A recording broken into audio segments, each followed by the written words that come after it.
comme le disait Nathalie, le mouvement des Gilets jaunes est connu dans le monde entier. Ouais. Et c'est vrai que c'est pas grandiloquent de dire ça, parce qu'on a vu que dès qu'il y avait des révoltes, on voyait des manifestants mettre un gilet jaune. Enfin, un clin d'œil, sans forcément dire je suis gilet jaune, mais un espèce de clin d'œil. Et c'est vrai que là, moi j'ai eu l'occasion d'un peu voyager. Ouais. Et on parlait systématiquement de ce mouvement des Gilets jaunes en disant c'est génial ce qui se passe en France, on vous suit. Et notamment, par exemple, au Chili, où je suis allé il y a quelques semaines. Ah oui. Voilà, et en fait, on avait fait une émission de radio, d'ailleurs. Une radio qui a une audience, on va dire, dans tout le nord du pays. D'accord. Justement sur le mouvement des Gilets jaunes. Et à ce moment-là, il me posait toutes sortes de questions qu'on pose maintenant, c'est-à-dire d'où ça vient, etc. Et il nous disait, bon, est-ce que vous voyez que c'est possible au Chili ? Moi, j'ai répondu, ça dépend que de vous. Et finalement, c'est arrivé. Donc c'est à cause de vous, Georges. Non, non, mais c'est surtout, en fait, eux, c'est venu d'une histoire de ticket de métro. Nous, c'est une licence, mais finalement, c'est ce qui se passe dans le monde entier. Ce sont les gens en ont ras-le-bol. Pour moi, c'est la mondialisation des révoltes face à la mondialisation de l'économie.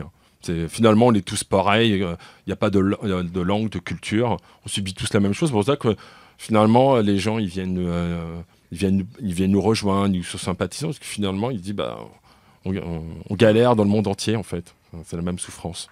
C'est entendu et je crois que c'est très vrai. Même si je suis animateur et je n'ai pas exprimé mon opinion. Nathalie, je me tourne vers vous. Quel est le dernier événement réalisé dans le cadre de votre activité? C'était hier soir, j'étais à la place de la République. Voilà, c'est un peu tous les jours en fait, sauf quand je travaille, parce qu'il faut aussi que je me nourrisse. Qu'est-ce qui se passait hier soir? Eh bien, hier soir, il y avait un rassemblement en soutien à Julian Assange et surtout, c'était l'événement V pour Vendetta, donc les gens étaient venus avec des masques Anonymous. D'accord. Et surtout aussi, parce que ce rassemblement était un petit peu confidentiel, on va dire, et pas beaucoup circulé. Mais moi, je vais toujours regarder un petit peu, dès que je le peux, ce qui se passe. Et il y avait à côté un rassemblement pour le Chili qui, lui, était très, très intense. D'accord. Les Chiliens sont très, très engagés de par leur histoire dans les luttes. Et il ne faut pas oublier que c'est ce qu'on dit toujours, le fameux laboratoire du néolibéralisme, c'est le Chili. Ils ont vécu la dictature.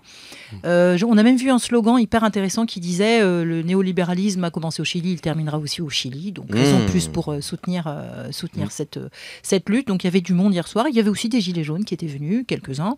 C'est la semaine. On a l'habitude de manifester les samedis. Ça, c'était ma dernière activité. Voilà. La dernière activité. Et donc, MK Madikera, artiste engagé, comme vous l'avez entendu. Également, quel a été votre dernier événement réalisé dans le cadre de cette activité ? De la mienne ou... De la vôtre, oui. Vous pouvez tout nous dire. On est entre nous. Comme j'ai dit, j'étais en résidence, donc je ne vais pas redire, je l'ai déjà dit en fait. Mais moi, parce qu'on parle de Gilets jaunes et tout, je veux revenir sur ce que j'ai pu vivre. Et c'était il y a 10 ans en fait. Il y a 10 ans. C'était LKP, c'était Élite de Mota, c'était toute la Martinique, toute la Guadeloupe paralysée. Ouais. Et c'était pas que le samedi. Ça veut dire c'était pendant plus d'un mois. Ouais. Donc c'est une expérience qui a déjà été faite il y a 10 ans. Ouais. Et aujourd'hui, ça se passe sur l'Hexagone. Ouais. Et pour de l'essence, c'était pour les mêmes causes. La vie chère, c'était les mêmes revendications. Ouais. Aujourd'hui, c'est à l'échelle de l'Hexagone. Donc ça s'organise autrement. On manifeste le samedi. Et effectivement, il faut travailler, il faut manger. Mais ça fait 1 an, le gouvernement, je ne vois pas ce qui se passe en fait. Et il y a 10 ans de ça, en fait, c'était déjà un premier prémisse. Et il ne se passe rien dans les Antilles, rien n'a évolué. Enfin, ça va de pire en pire, selon ce que je vois. Alors, justement, il y a un prochain rendez-vous. Je me tourne vers vous, Nathalie, Georges. Mais vous également, d'ailleurs, vous avez un prochain rendez-vous. Vous avez un rendez-vous le 16 novembre, n'est-ce pas ? Oui. Alors, quel est-il ? C'est un battle en Suisse. Organisé par les créatives BPM. Ok. Collectif suisse, voilà, féminin. Ok. Et donc, je vais y participer parce que l'année dernière, j'y avais participé avec Sistrine Aurel, avec qui je fais ma création. Ouais. La création, justement, dont j'ai parlé. Et donc, on avait présenté ça lors de ce battle. Et j'avais participé au battle, histoire de... J'étais arrivée en finale. Et là, cette année, je me suis dit, bah allez, j'y retourne pour la vibe, quoi. Voilà. Donc, je serai là et si quelqu'un passe par la Suisse, on ne sait jamais. Quelqu'un écoute, voilà. Exactement. Mais on nous entend en Suisse, on nous écoute en Martinique, on nous écoute en Haïti, on nous écoute à Paris, dans le 13e arrondissement, bien sûr, parce que c'est ici que nous sommes aussi. Et donc, Nathalie, alors, je crois qu'il y a des rendez-vous également le 15, 16 et 17 novembre. On a dit, il y a un anniversaire. On a parlé des Gilets jaunes, bien sûr. Et qu'est-ce qui va se passer exactement ? Le 16 novembre, c'est la date anniversaire des le 17 novembre, pardon, des Gilets jaunes. Donc c'est un dimanche cette année, ce qui fait que du coup, probablement que le gros aura lieu le samedi 16. Ouais. Pour autant, nous, on pousse avec Cerveau Non Disponible à se mobiliser sur tout le week-end et être créatif, inventif, de surprendre le dimanche. D'accord. Et de bloquer le vendredi et de manifester le samedi. C'était un peu notre idée de départ. On verra bien ce qui en ressurgira, mais il n'y a pas que le 17 novembre pour le coup. Mais en tout cas, c'est vrai que c'est la prochaine échéance. Et juste pour ajouter une petite chose par rapport à ce qu'on disait tout à l'heure, elle parlait donc MCAP nous parlait du LKP. Effectivement, ouais. Moi-même, je suis allée en Guadeloupe soutenir Elie Domota lors de son procès, comme je te disais tout à l'heure. Et la particularité de ce mouvement en France ici, c'est qu'il est historiquement long. Ouais. Bien sûr, rien n'a été obtenu par le LKP ou si peu. Rien n'a encore été obtenu ou si peu, voire rien, on va dire, depuis 1 an. Mais la particularité, c'est la longévité. La longévité est un signal d'alerte très très fort pour un gouvernement parce que ça veut dire que les gens ne vont pas arrêter. S'ils n'ont pas arrêté au bout d'1 an, ça veut dire qu'ils n'arrêteront pas. Voilà, c'est là où c'est très très différent et où ça peut effectivement devenir contagieux. Voilà ce que je voulais rajouter. C'est entendu. Georges, on arrive vers vous tout de suite et on va écouter un morceau donc, de Madikera qui s'appelle Envoie ta lumière. Donc, vous également, envoyez la lumière, partagez cette émission, ce podcast ou l'émission que vous écoutez en direct sur monparisfm.com. À tout de suite.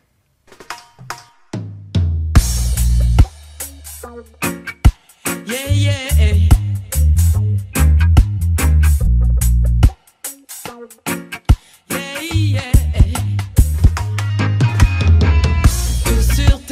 Né d'une mère, pourquoi faire tant qu'à faire? Envoie la lumière, tout sur terre. Né hier, pourquoi faire tant qu'à faire? Stop la guerre. Tout sur terre, né d'une mère, pourquoi faire tant qu'à faire? Envoie ta lumière, tout sur terre. Né hier, pourquoi faire tant qu'à faire? Stop la guerre. Difficile à croire.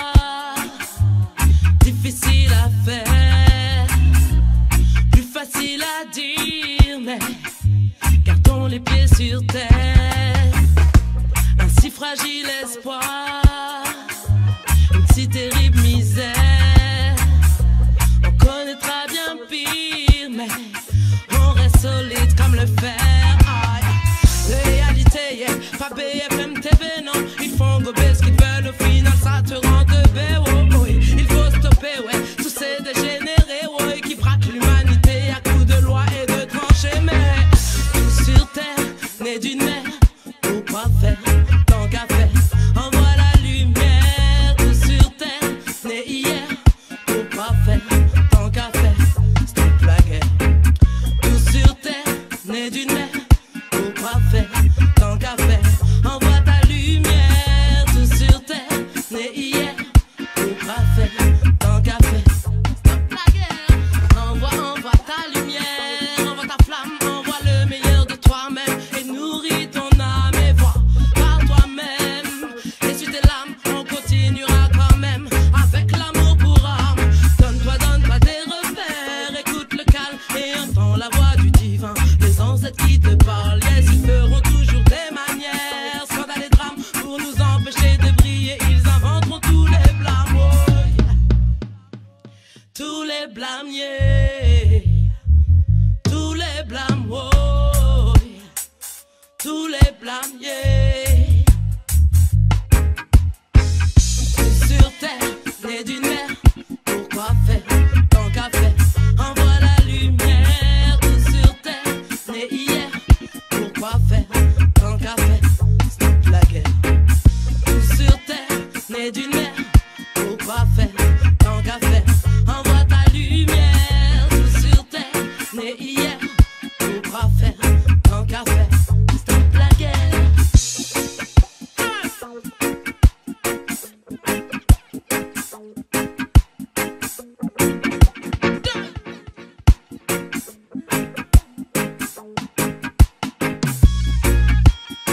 Envoie ta lumière,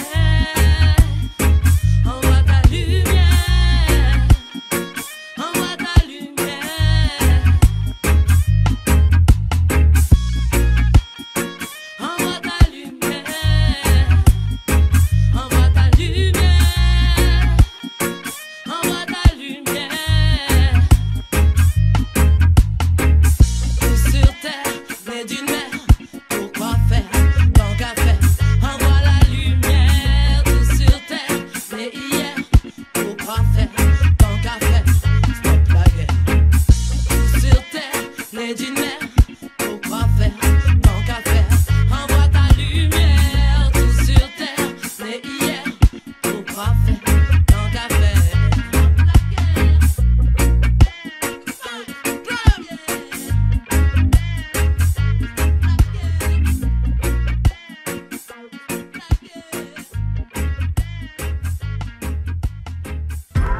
Ouais, on en parle tous les mercredis de 19h30 à 20h30 en direct sur Mon Paris FM. Nous sommes sur Mon Paris FM, l'émission web, on en parle. Le temps de la digne action est venu avec Georges, Nathalie et MK. Madikera, on continue l'émission. Nous sommes partis. Que se passe-t-il le 5 décembre? Que se passe-t-il le 5 décembre, Georges? Alors le 5 décembre, il y a un appel à grève générale. Et en fait, à l'origine, c'est venu de la RATP, Oui, de syndicats de la RATP, qui ont voulu en fait recommencer le mouvement qu'ils ont fait il y a quelques semaines maintenant. qui avait Et, été assez efficace. Voilà. Et en fait, cette date, elle est importante aussi historiquement, ici, Ouais. puisque ça rappelle 1995, Mhm. où là, la grève avait duré un mois, je crois, un peu plus. C'est ça à peu près, ouais, Ouais. 95. Et ça avait été un blocage total des transports.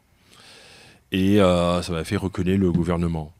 Et c'est vrai que là, symboliquement, de choisir cette date-là, c'est pour se souvenir que voilà, il faut s'y mettre maintenant, parce qu'après, il y a d'autres secteurs qui ont commencé à rejoindre cette date. Le rail, Sudrail. Après, c'est vrai que moi, je suis à la CGT. Oui, Et c'est vrai que la CGT y va.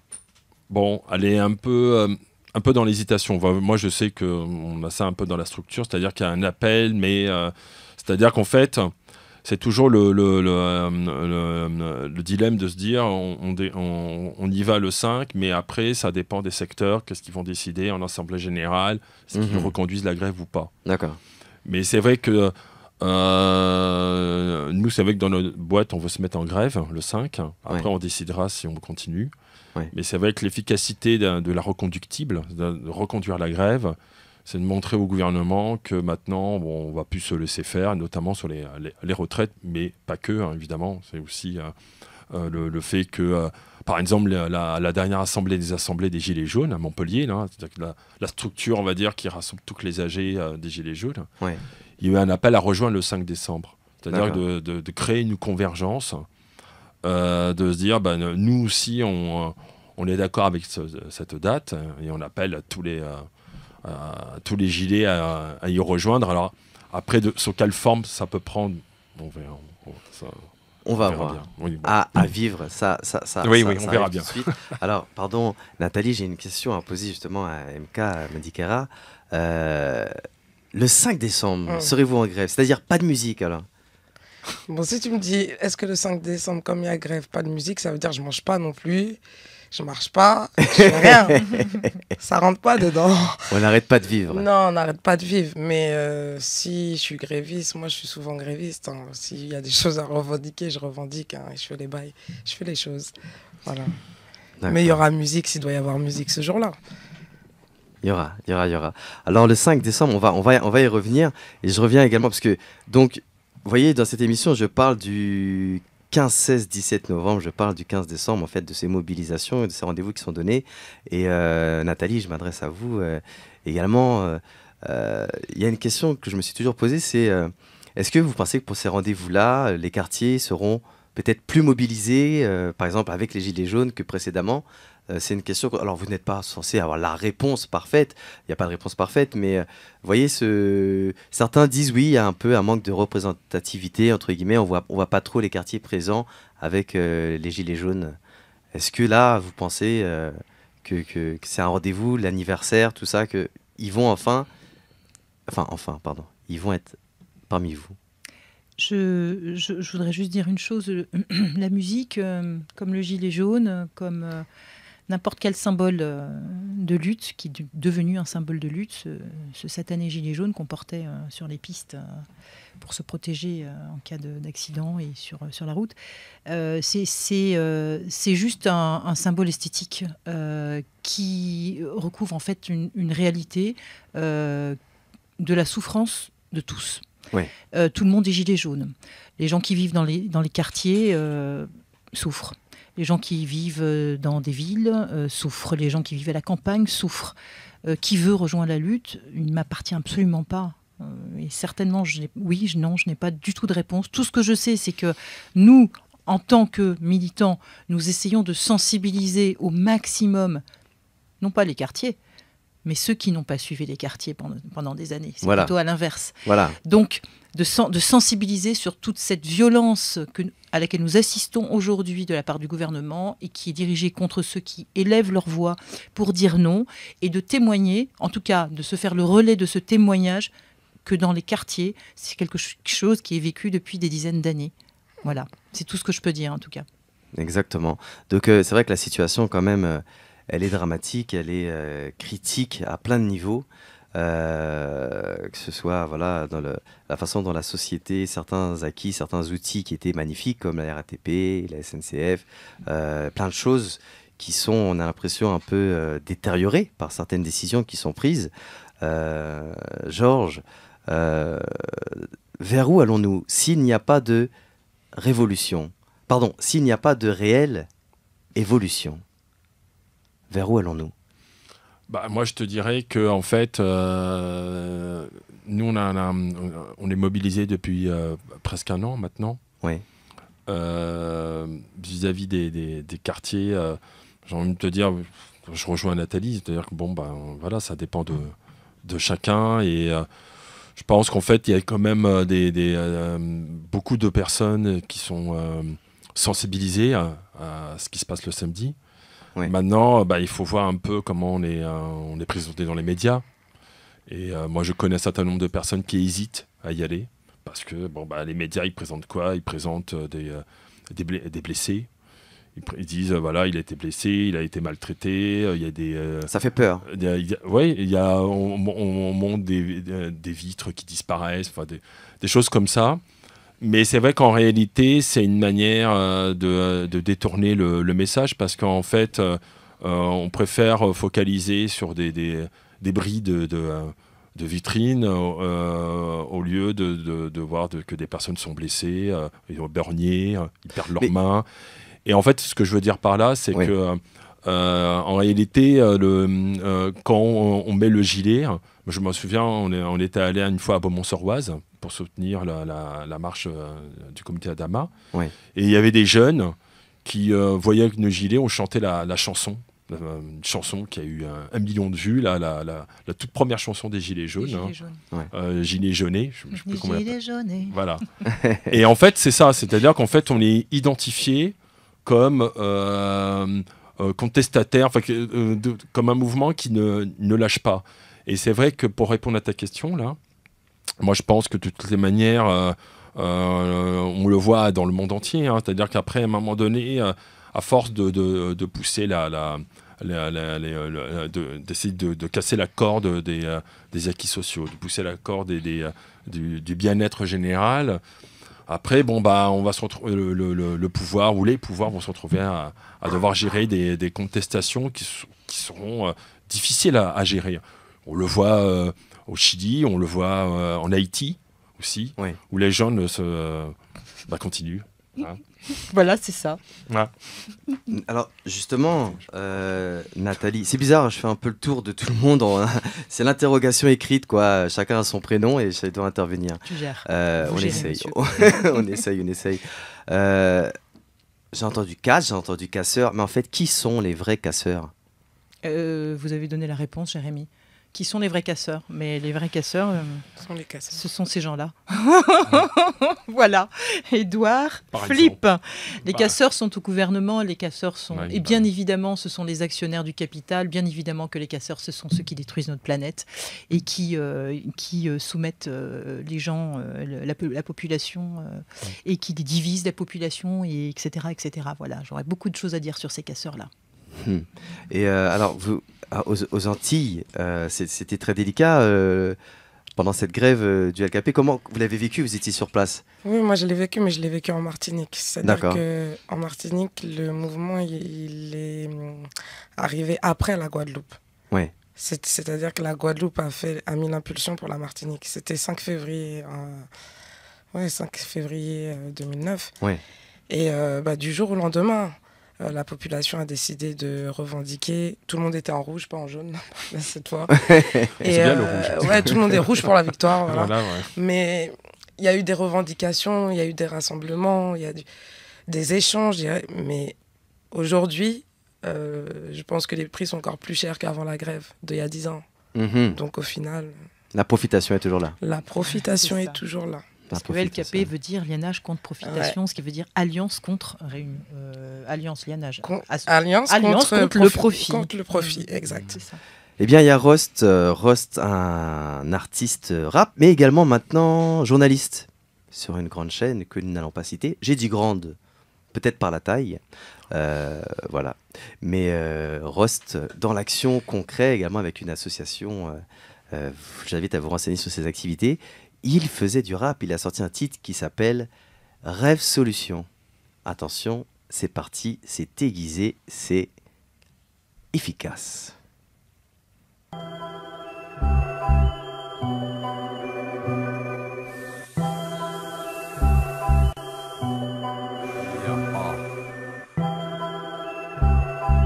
Pour mes scarres-là, ils veulent faire de la France un état policier. Un état policier. Comment garder votre liberté? Non, ça marche pas comme ça. Ouais. Parce que ça sera la merde, ma couille. C'est un homme libre que vous êtes venu vous battre. Dans les tests, on est tous prêts pour la révolution. Et ouais, car qu'en 68, la prochaine sera fort. La jeunesse sert dans les rues sans but. Les politiques car au gouvernement sont boîtes. Trop pris par leur propre magouille. Pendant ce temps la populace a la trouille. Et qu'on sorte la tête de leur cul pour parler de répression, ma couille dans la rue. Des cartes de Schmitt prêts pour l'oppression. Jamais de solution mais à fond dans la répression. 2002 c'est le summum. Les politiques nous parlent de tolérance zéro. La France vote Macron facho. Le roi de la magouille réélu assure son impunité. Pendant ce temps dans les quartiers, les lascars se font sauter pour un bout de shit dealé. Certains de leur liberté se retrouvent privés. Pire qu'en 68 la France va sauter. Sarkozy, Sapristi, quel triste sort. La prochaine révolution sera hardcore. Mais comment garder votre liberté?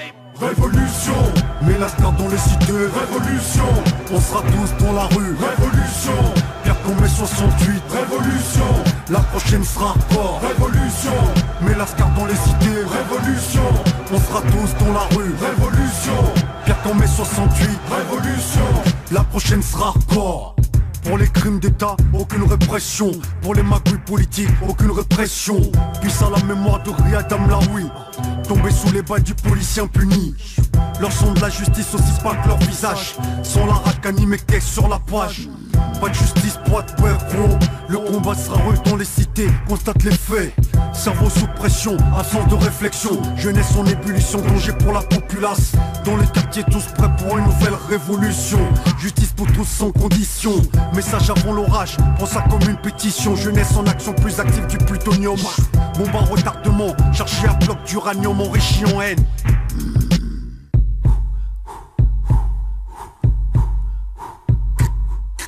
Dans la street, je rêve d'être l'assassin du flic qui bute nos refs. Les contrôles musclés de flics alcooliques attisent chaque jour ma haine anti-flic. Et fait de nous des gosses sans foi ni loi. De toi à moi, la rue aussi assez forte de l'ordre, toujours prêt pour foutre le bordel en cas de couture. La prochaine révolution, ma couille, rassure-toi, ici, elle sera plutôt hardcore. Ils peuvent nous ôter la vie, mais ils ne nous ôteront jamais notre liberté. Révolution, mais la star dans les cités. Révolution, on sera tous dans la rue. Révolution, père comme mai 68. Révolution, la prochaine sera hardcore. Révolution, mais la star dans les cités. Révolution, on sera tous dans la rue. Révolution, père comme mai 68. Révolution, la prochaine sera hardcore. Révolution, mais la star dans les cités. Révolution, on sera tous dans la rue. Révolution, père comme mai 68. Révolution, la prochaine sera hardcore. Web, on en parle avec Jérémy Dole sur Mon Paris FM. Hardcore, ça fait penser à un autre banlieusard. Bon, elle était facile. Kerry James, c'est pour bientôt. Liberté d'expression, parlons-en, sans citer qui que ce soit. Certains parlent et d'autres essaient. Il paraît que certains disent la démocratie dans certains pays, c'est parle toujours, tant qu'on ne t'entend pas, parle toujours. Alors, ouais, on en parle, parlons-en. D'après vous, alors là, je ne sais pas du tout qui est interrogé, c'est complètement libre, ouvert. Allez, Nathalie. Pourquoi moi? D'après vous, pourquoi se laisser faire ces violences policières, cette impunité et ces provocations policières? Les policiers, eux aussi, gouvernent et mentent? Ou sont-ils juste des actionnaires? Du moins certains. Les policiers sont le bras armé du pouvoir. C'est pas d'aujourd'hui, finalement. Ça a toujours été et ça continue. Ce sont peut-être des êtres humains, oui. Il n'en reste pas moins qu'ils font un travail... de maintenir un système en place. Peu importe, pour moi, personnellement, oui. Peu m'importe de savoir s'ils sont gentils, méchants ou pas, peu importe, ce n'est pas légitime, ce n'est pas juste. Les violences qui sont dirigées contre les personnes ne sont pas légitimes. Il faut qu'on les dénonce. Et voilà, on sait qu'en France, il y a une utilisation des armes. Alors, je crois qu'on dit semi-létal d'ailleurs. Hein. Ah, c'est pas non létal, c'est semi-létal. Oui, donc à outrance. C'est-à-dire pas non mortelles en fait. Alors on dit qu'elles sont pas mortelles, mais on dit qu'elles sont semi-létales. Semi-mortelles. Oui, elles sont semi. Ouais. C'est le terme qui est utilisé pour de vrai. Et ces armes-là, alors j'invite d'ailleurs les auditeurs à se rendre sur un site qui s'appelle Désarmons-les.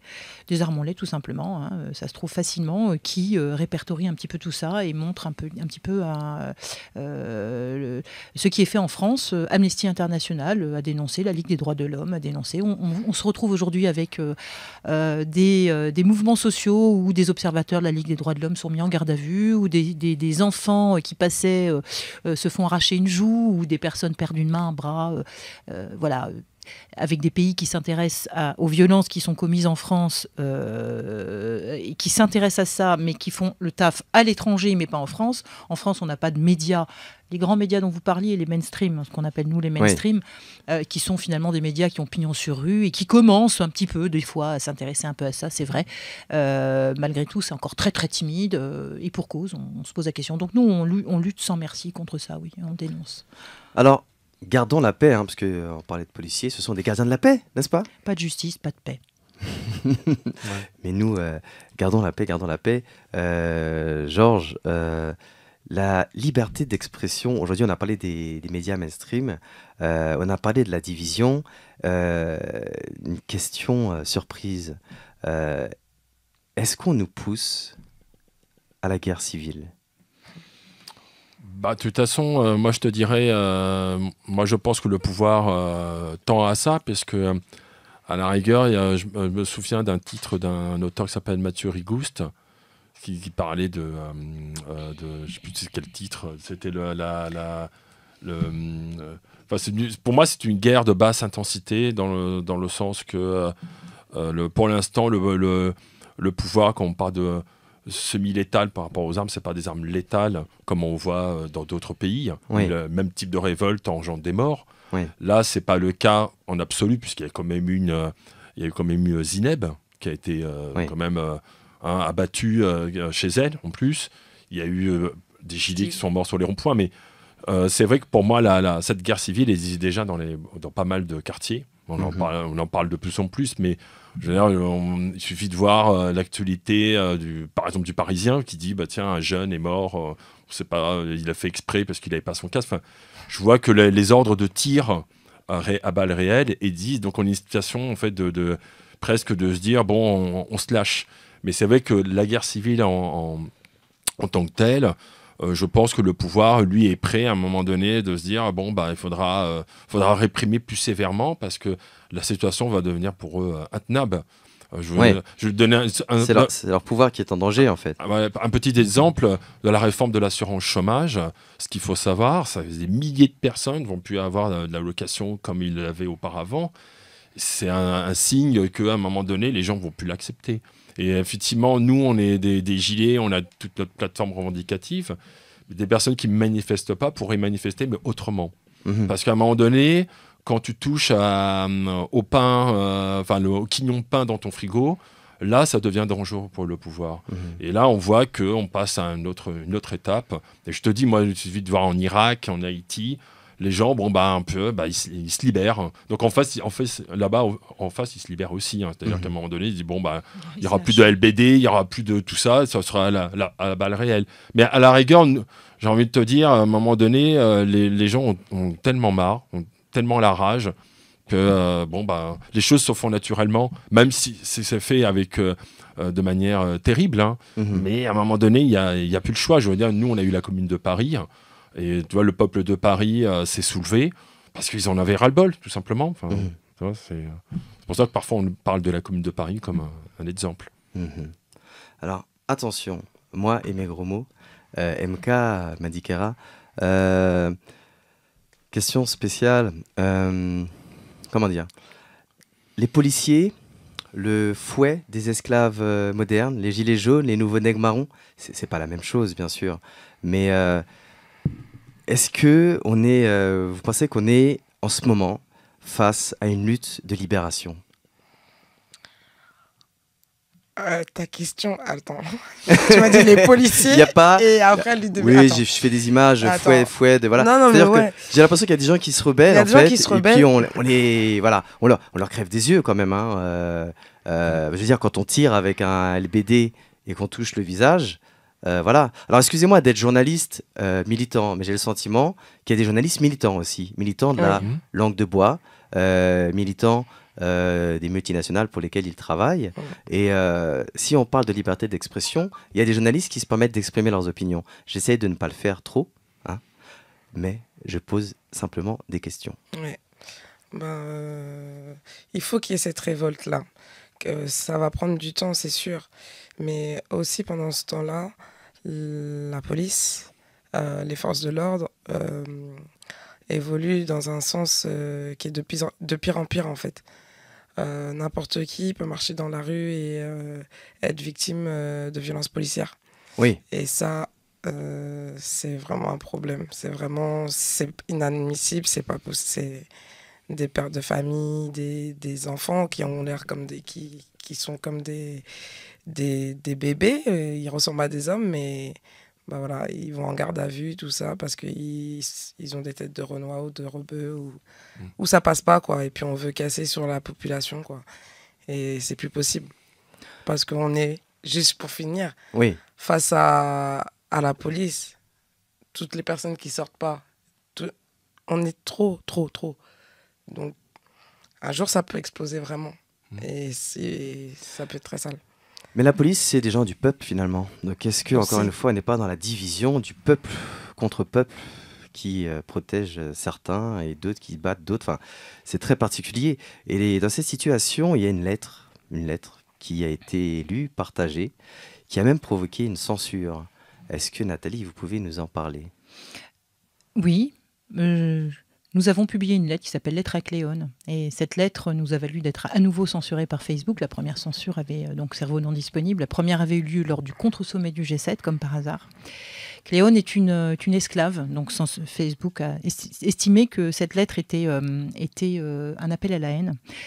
Cléone est une esclave qui traverse les temps. Cléone est partie de la période de l'esclavage pour arriver jusqu'au futur en passant par le présent. Je vais juste vous lire un petit extrait de cette lettre très rapidement. Dites-nous. Partout où nos corps se sont soulevés contre la tyrannie du patriarcat, nous avons attaqué la norme. Nous avons brisé la laisse de l'identité civile. Ni monsieur, ni madame. Queer n'est pas une fonction, fuck tes cases. Non, blanc, blaireau, tu ne nous gères pas, tu ne nous gères plus.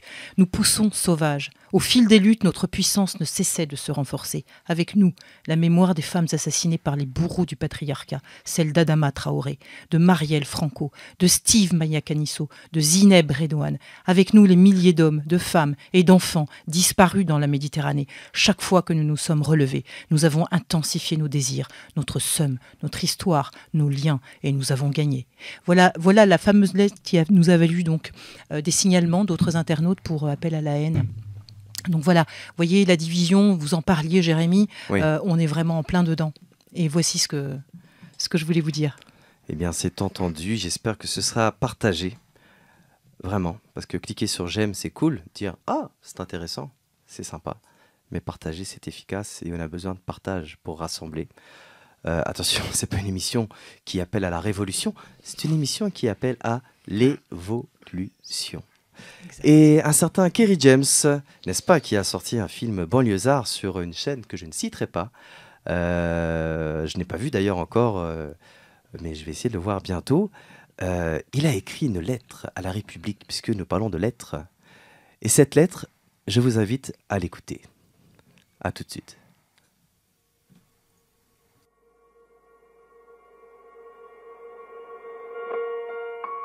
Lettre à la République, à tous ces racistes, à la tolérance hypocrite, qui ont bâti leur nation sur le sang, maintenant s'érigent en donneurs de leçons. Pilleurs de richesses, tueurs d'Africains, colonisateurs, tortionnaires d'Algériens. Ce passé colonial, c'est le vôtre, c'est vous qui avez choisi de lier votre histoire à la nôtre. Et maintenant vous devez assumer, l'odeur du sang vous poursuit même si vous vous parfumez. Nous les Arabes et les Noirs, on n'est pas là par hasard, tout arrivé à son départ. Vous avez souhaité l'immigration, grâce à elle vous vous êtes gavé jusqu'à l'indigestion. Je crois que la France n'a jamais fait la charité. Les immigrés ce n'est que la main d'œuvre bon marché. Gardez pour vous votre illusion républicaine de la douce France bafouée par l'immigration africaine. Demandez aux tirailleurs sénégalais et aux harkis qui a profité de qui. La République n'est innocente que dans vos songes. Et vous n'avez les mains blanches que dans vos mensonges. Nous les Arabes et les Noirs, on n'est pas là par hasard. Tout arrivé à son départ. Mais pensiez-vous qu'avec le temps, les négros mutrés finiraient par devenir blancs? Mais la nature humaine a balayé vos projets. On ne s'intègre pas dans le rejet. On ne s'intègre pas dans les ghettos français. Parqués entre immigrés, faut être censé. Comment pointer du doigt le repli communautaire que vous avez initié depuis les bidonvilles de Nanterre? Pyromane et pompiers, votre mémoire est sélective. On n'est pas venus en paix, votre histoire est agressive. Ici, on est mieux que là-bas, on le sait. Parce que décoloniser, pour vous, c'est déstabiliser. Et plus j'observe l'histoire, moi je me sens redevable. Je sais ce que c'est que d'être noir depuis l'époque du cartable. Bien que je ne sois pas ingrat, je n'ai pas envie de vous dire merci. Parce qu'au fond, ce que j'ai ici, je l'ai conquis. J'ai grandi à Orly, dans les favelas de France. J'ai fleuri dans les maquis, je suis en guerre depuis mon enfance. Narcotrafic, braquage, violence, crime. Que font mes frères si ce n'est des sous comme dans Clair Stream? Qui peut leur faire la leçon? Vous, abuseurs de biens sociaux, détourneurs de fonds, de vrais voyous au costard, bande d'hypocrites. Est-ce que les Français ont les dirigeants qu'ils méritent? Au cœur des débats sans cœur, toujours les mêmes qu'on pointe du doigt. Dans votre France des rancœurs, en pleine crise économique, il faut un coupable. Et c'est en direction des musulmans que tous vos coups partent. Je n'ai pas peur de l'écrire, la France est islamophobe. D'ailleurs plus personne ne s'en cache dans la France des xénophobes. xénophobes. Vous nous traitez comme des moins que rien sur vos chaînes publiques. Et vous attendez de nous qu'on s'écrive vive la République. Mon respect se fait violer au pays des droits de l'homme. Difficile de sentir français sur le syndrome de Stockholm. Parce que moi je suis noir, musulman, banlieusard et fier de l'être. Quand tu me vois, tu mets un visage sur ce que l'autre France déteste. Ce sont les mêmes hypocrites qui nous parlent de diversité, qui expriment leur racisme sous couvert de laïcité. Rêve d'un français unique avec une seule identité. S'acharne à discriminer les mêmes minorités face aux mêmes électeurs. Les mêmes peurs sont agités. On oppose les communautés pour cacher la précarité. Que personne ne s'étonne si demain ça finit par péter. Comment aimer un pays qui refuse de nous respecter? Loin des artistes transparents, j'écris ce texte comme un miroir. Que la France s'y regarde si elle veut s'y voir. Elle verra s'envoler l'illusion qu'elle se fait d'elle-même. Je suis pas en manque d'affection, comprends que je n'attends plus qu'elle-même.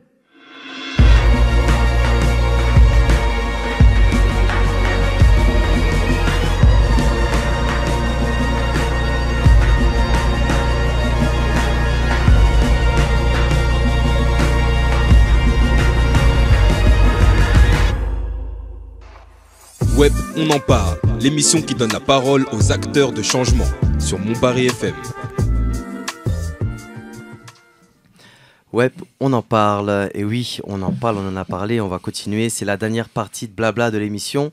Si vous voulez toutes les informations sur les intervenants, tout simplement, vous revenez au début du podcast, vous avez tout, c'est le début de l'émission, les morceaux de MK Madikera qu'on a entendu également au début de l'émission, on vous invite à les réécouter, et puis il va rester un dernier morceau pour nous quitter, mais là c'est la dernière partie, donc on essaie de dire tout ce qui n'a pas été dit. Une chose qui n'a pas été dite, c'est que la France est un beau pays. La France peut être un beau pays.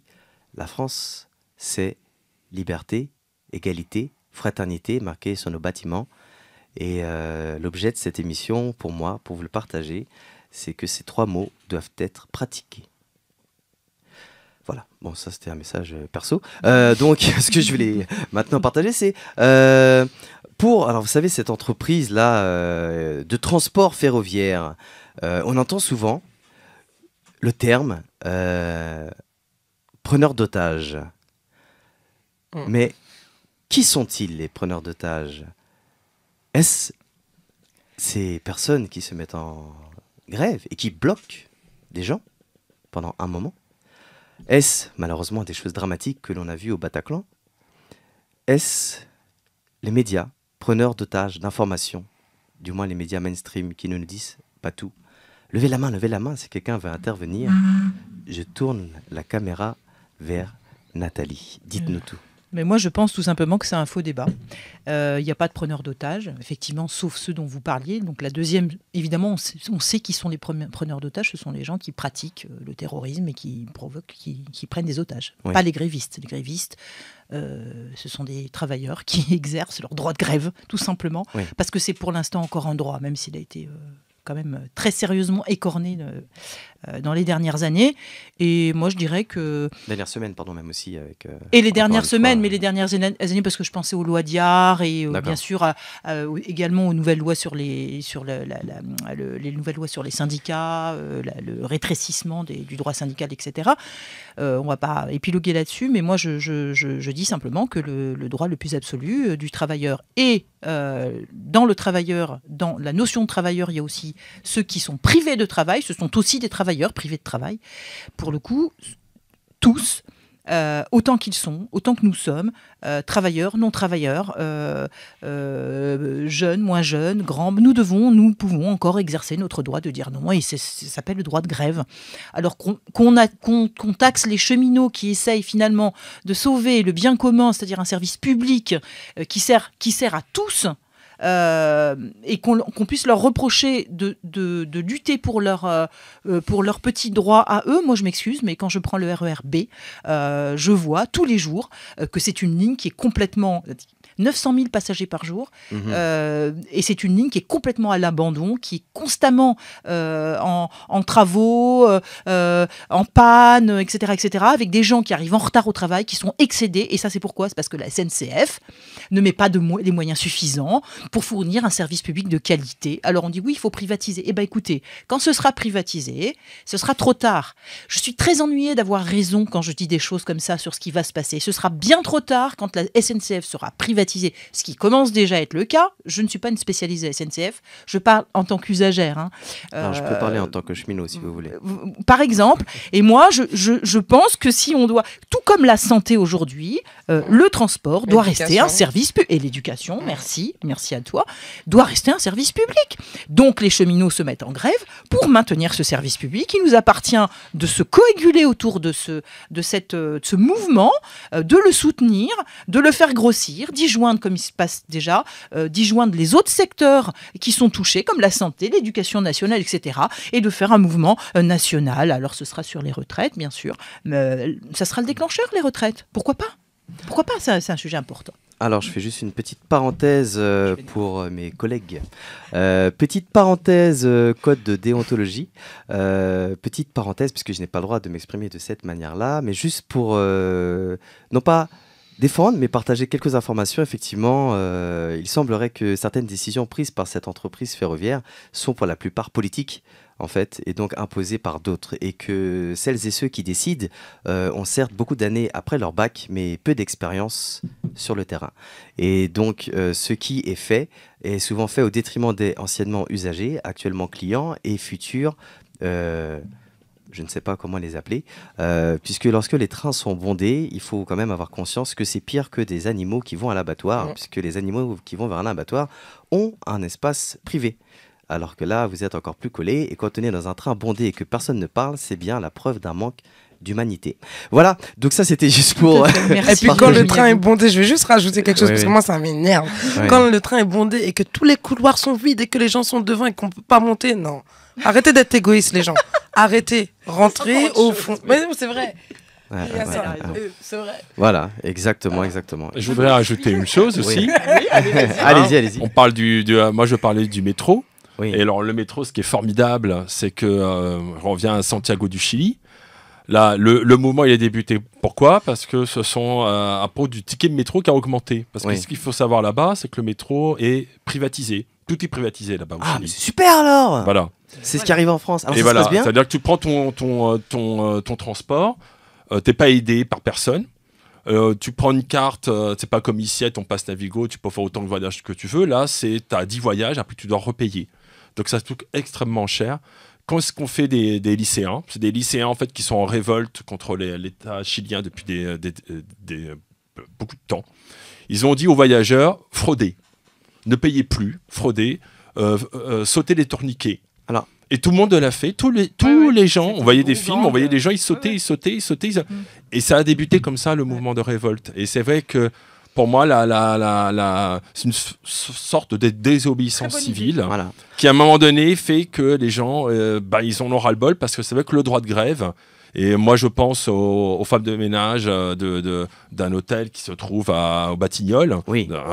Faut savoir que maintenant, une décision a été rendue contre ces grévistes qui leur interdit d'avoir leur piquet de grève devant leur lieu de travail et sont obligés d'aller faire le tour de plusieurs hôtels jour après jour pour dire on a le droit de faire grève. Donc c'est vrai que je trouve que le droit de grève se restreint, mais ce qui est logique parce que le pouvoir, le capital se dit il faut absolument réduire les libertés parce qu'à un moment donné ça devient insupportable. Mais c'est dans l'air du temps et il suffira qu'on soit tous désobéissants à la loi, parce qu'on aime bien dire qu'on a désobéi à la loi, mais je pense qu'à un moment donné, ça peut faire son effet, et on voit des exemples dans d'autres pays.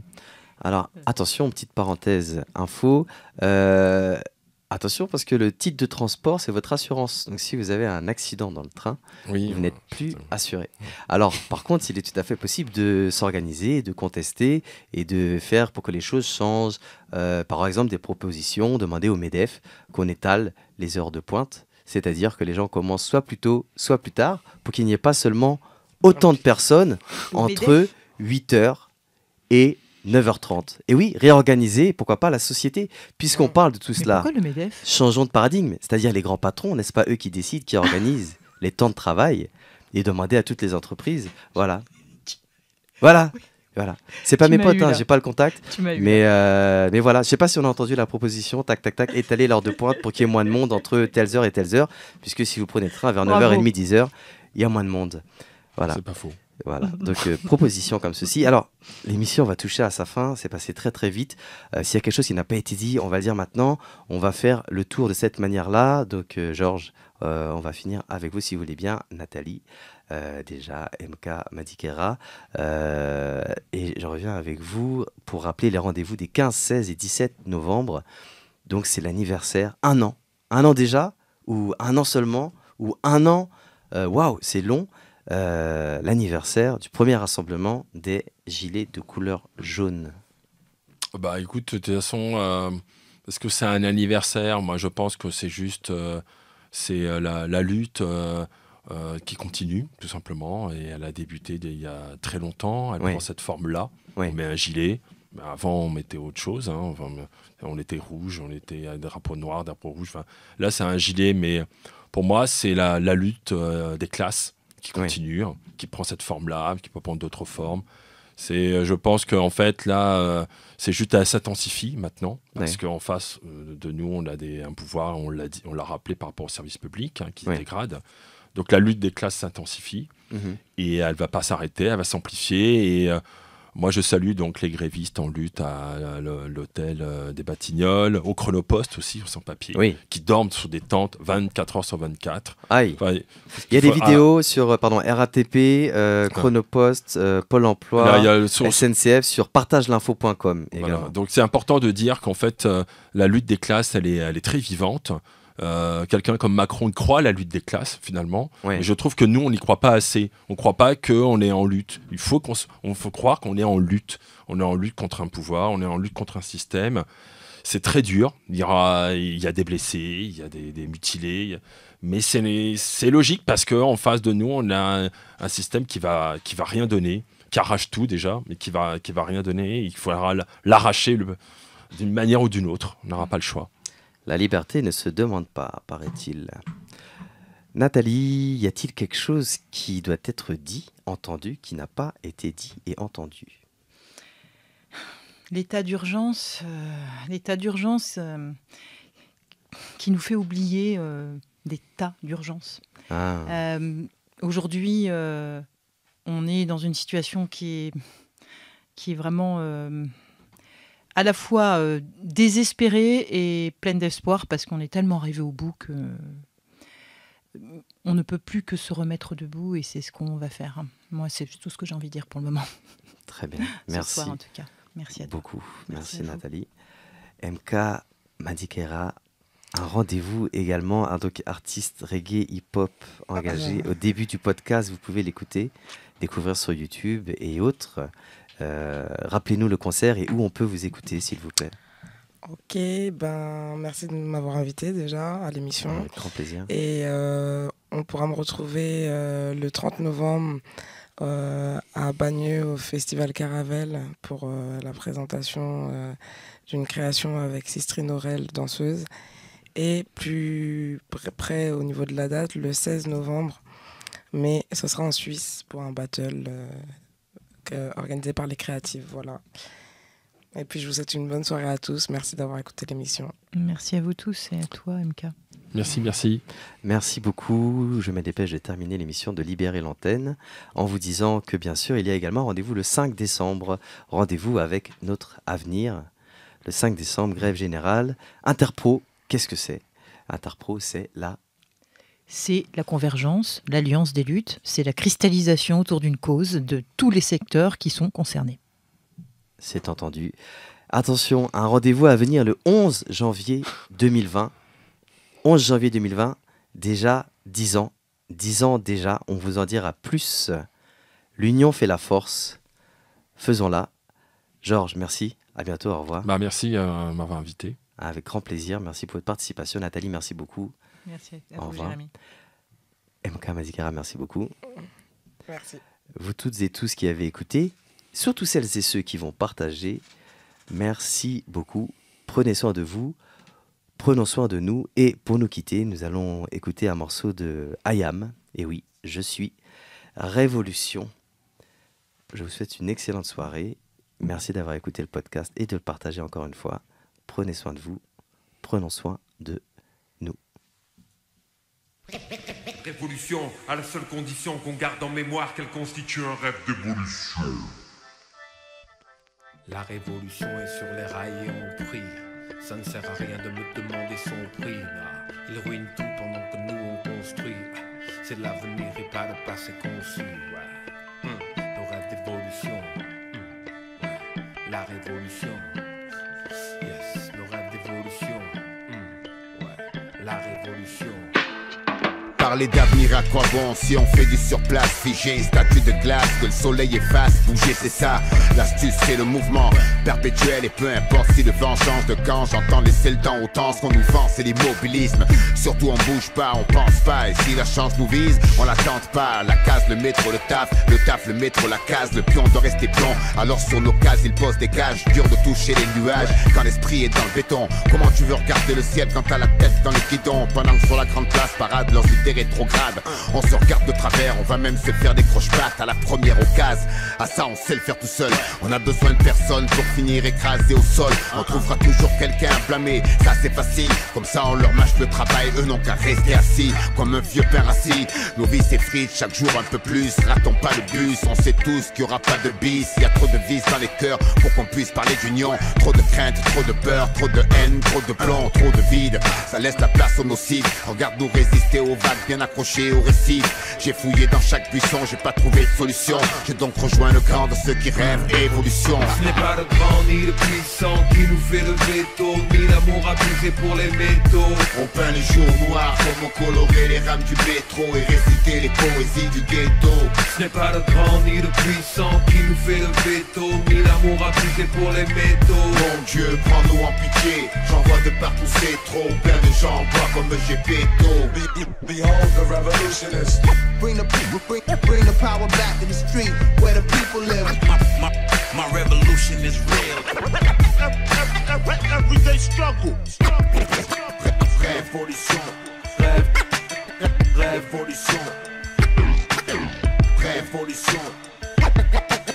Révolution. Fox et le et ses rageux fâche quand leur rap jeu perd son U pour devenir du rap jeu. Tout comme le pays perd son A-triple. Mon triple H pète la matrice, les Schmitt vite agitent la triple. Dites-leur que sans boulot les gens s'occupent à inonder les villes de verre partout, c'est la Saint-Patrick. Le monde c'est pas les gentils, puis les vilains qui trafiquent le hashish. Ton candidat il mange du bakshish, on avait le choix ouais. Vivre comme des frères ou crever comme des cons, on a coché la deuxième. C'est la corde qui nous guette comme au Tennessee. Alors je viens comme tête de brique apporter Nemesis. On va coiffer ce bordel d'un sachet en plastique. Toi et ta nostalgie d'un foutu passé fantastique.